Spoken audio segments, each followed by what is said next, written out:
individual about whether or not to listen to another person's voice in a group in which he or she is the only member of his or her race. So now she's saying, I can ignore non-white people because I'm white?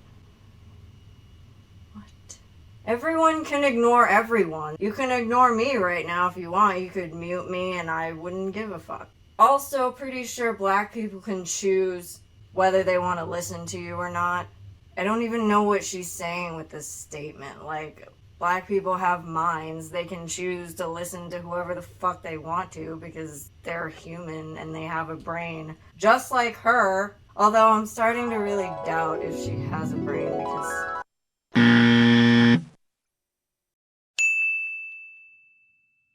This list is getting more stupid by the number. Like, as the number gets higher of points that she's making, she's just sounding stupider and stupider.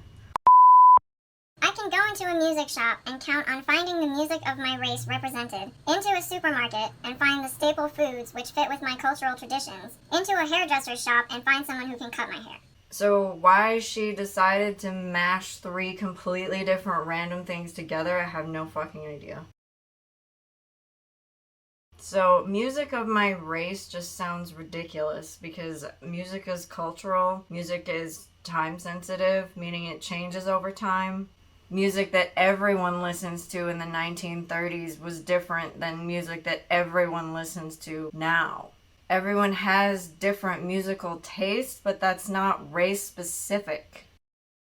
There may be stereotypical things like white people like country music, black people like rap music, but that's not always exclusive. Saying music of my race is just stupid because it's like, that doesn't even mean anything. What is that? I think it's more like music of your country maybe. So like, you know, we have like pop and we have country, we have rock and roll, we have jazz and things that came out of American culture through artists who lived in America who were making music. Staple foods. So I have no idea what she's talking about here because she doesn't go into detail at all. It's just a random list of stupid.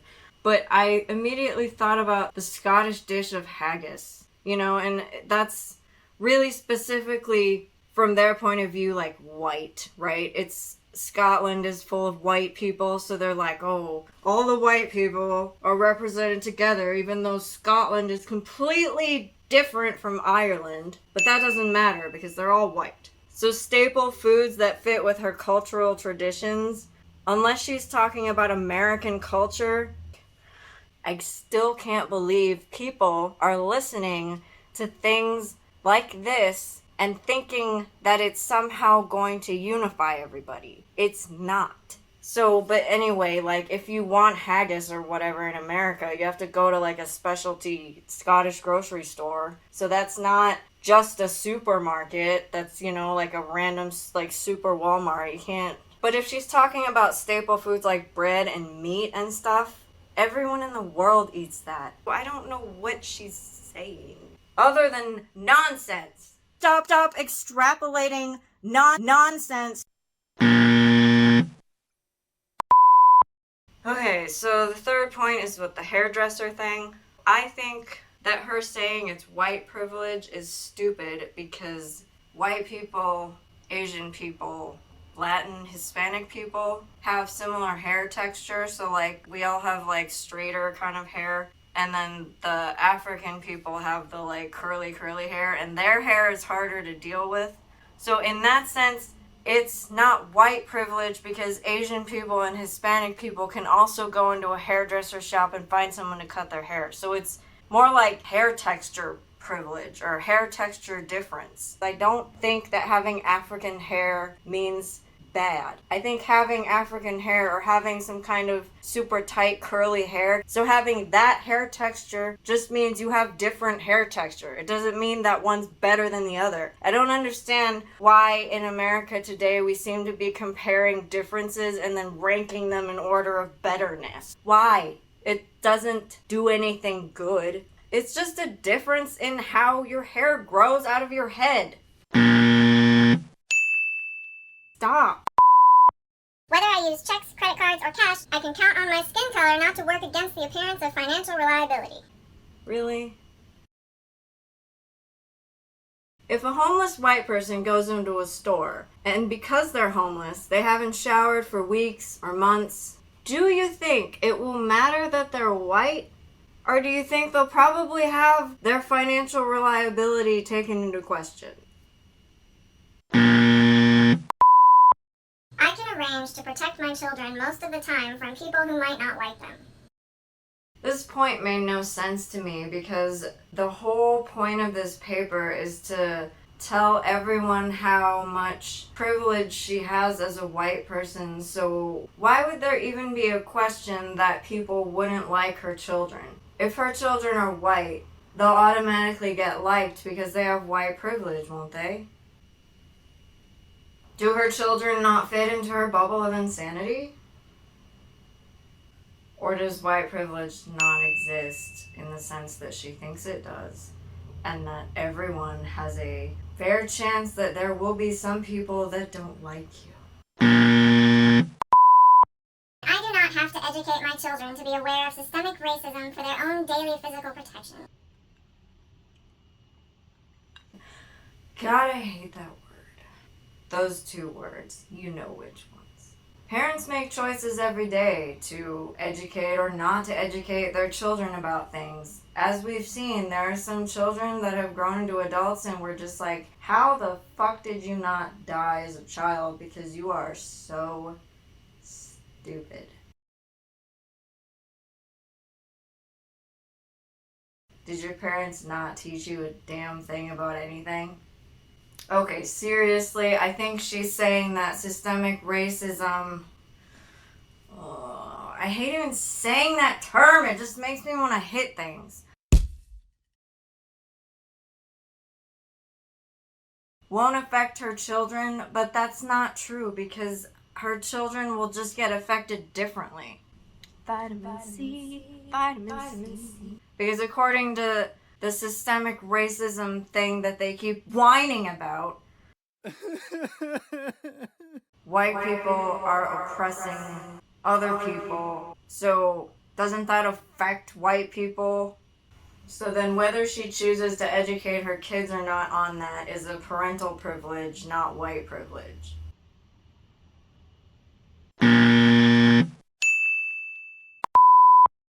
I can be pretty sure that my children's teachers and employers will tolerate them if they fit school and workplace norms. My chief worries about them do not concern others' attitudes toward their race. I'd like to point out that she said her children will be tolerated if they fit school and workplace norms, not that they automatically do. So that to me says that anyone can fit school and workplace norms. And all that means is that when you're in school, you sit down in class when the teacher's talking, you don't talk over the teacher, you don't throw things at your classmates, and you don't try to cause disruption in the classroom because the teacher's trying to teach you things. At least teachers used to try to teach you things. Now teachers just try to shove propaganda in your face, but that's beside the point. So then in the workplace, if your workplace has a dress code, follow that. You know, don't be late to work because you're getting paid for your full work shift. Just don't be an asshole at work or school. That's really all that is. That's not white privilege. Oh, God. I can talk with my mouth full and not have people put this down to my color.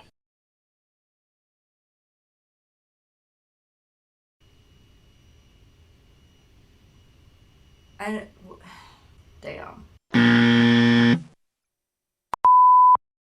I can swear or dress in secondhand clothes or not answer letters without having people attribute these choices to the bad morals, the poverty, or the illiteracy of my race.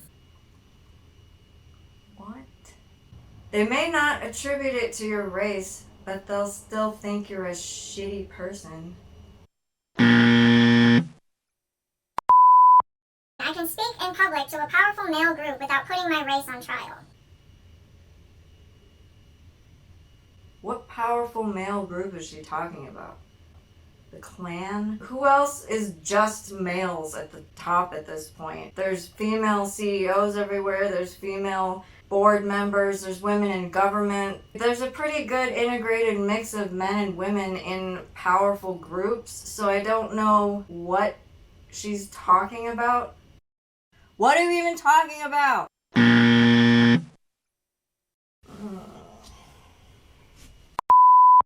can do well in a challenging situation without being called a credit to my race. So I think she's saying here that when white people accomplish things, white people get their skill attributed to their success. So because they worked hard to get where they got to, that's why they're successful. But when a non-white person is successful, they wrap up the race within the success. Let me put on my wokey woke lens, and then I'll explain what I'm talking about.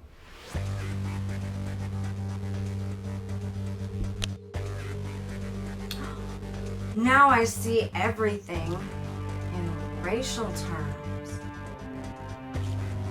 How racist the world is! Oh my god! All these white people doing things well because they do the work? What? Someone successful from the non-white group? It must be because of their skin pigmentation. Oh!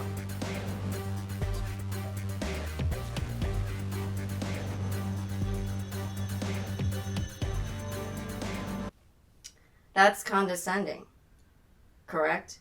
I think we can all agree that that is extremely rude. White people are not the only people that do hard work. Everyone who puts their mind to things does hard work.